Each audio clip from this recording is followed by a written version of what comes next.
Welcome back to my channel, Anna. You are watching Globe Tutorials. Well, this is JAGAN. Nice to see you again. How are you, Nana? I'm fine, thank you. So let us go to a topic, Nana. Now we are going to discuss about racism and divide and rule policy of the British government.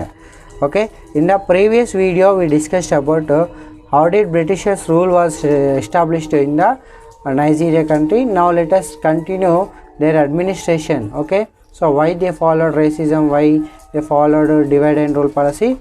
Now let us discuss, Nana. Okay, so before going to a topic, my request is please subscribe my channel, like the video and share with your friends, Nana, and comment on also. Okay, thank you for please comment on my videos. Thank you for watching.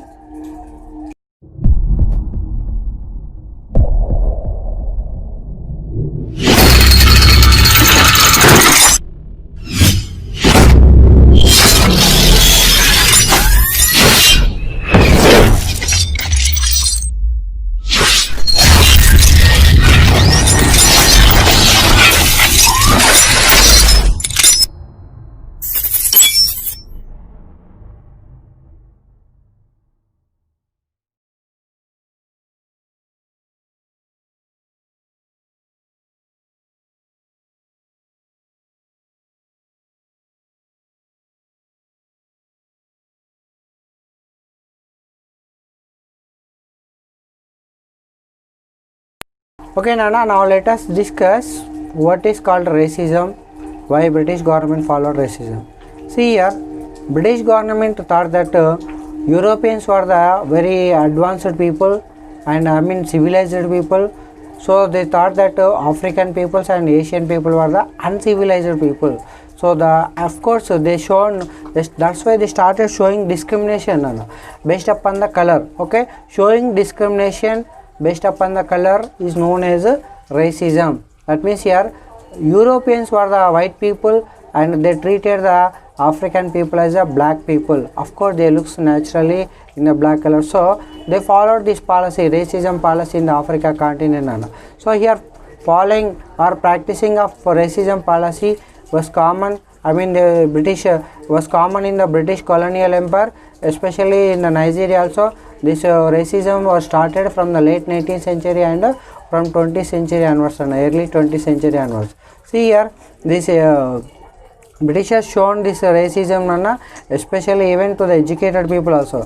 Even in the Nigeria also there were educated people are there, and these educated people are also completely excluded from the government jobs, Nana. That means here they did not give a good opportunity for the black peoples to take part in the administration, even though got highly qualified also.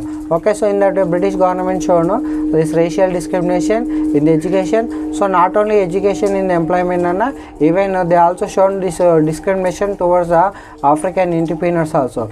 Okay, so in that way British government followed this racism in the Africa continent, and around the same time only the British government encouraged the tribal elites to get control over the tribal peoples. To get control over the tribal peoples, British government encouraged the tribal heads. So in that way British government followed this racism in the Nigeria country. Not only in the Nigeria, in all the countries where they ruled, nearly British country ruled nearly 54 countries.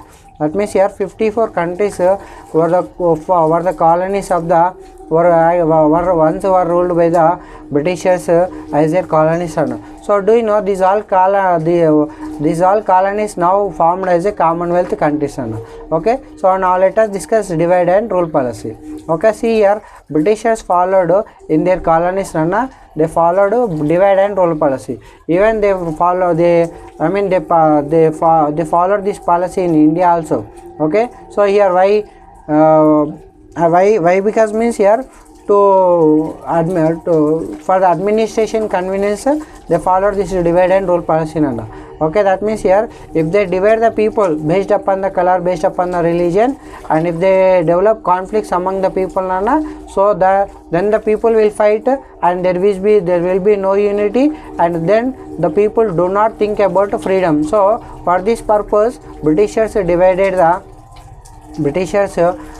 the policy they followed divide and rule policy to discourage the people and to stop the freedom movement also, to not to raise any ideas about freedom movement. So even in the already in the we discussed, there are three major regions in the major three tribes are there in the Nigeria. Now in the north direction House of Fulani are there, and in the south direction Yoruba and Igbo tribes are there. So actually in the north direction there were mostly north direction people, predominantly Muslims. So these Muslims not accepted the modern education. Okay, and here due to long years of Christian missionary, and it is possible in the south direction to convert the Muslims into Christianity. So in that way what happened, in the south direction due to Christianity modern education was accepted, and south region was in the education very well developed when compared to the north direction. So that's why here what happened, there is a slight difference arose between the north Vietnam, north Nigeria and south Nigeria. Okay, so and further even in the south Nigeria also, among the two tribes also, like Yoruba and Igbo, among between these two also Britishers developed conflicts to encourage the fightings and to destroy the unity among those people. So in that way Britishers followed this divide and rule policy for administration convenience. Okay, so this is about divide and rule policy. Okay, but around this time only for the unification of tribes, for uniting all the tribes of Africa, there are some ideas or emerged. So we will discuss that ideas in the next video. Okay, thank you for watching. Please subscribe my channel and like the video, and please comment and share with your friends.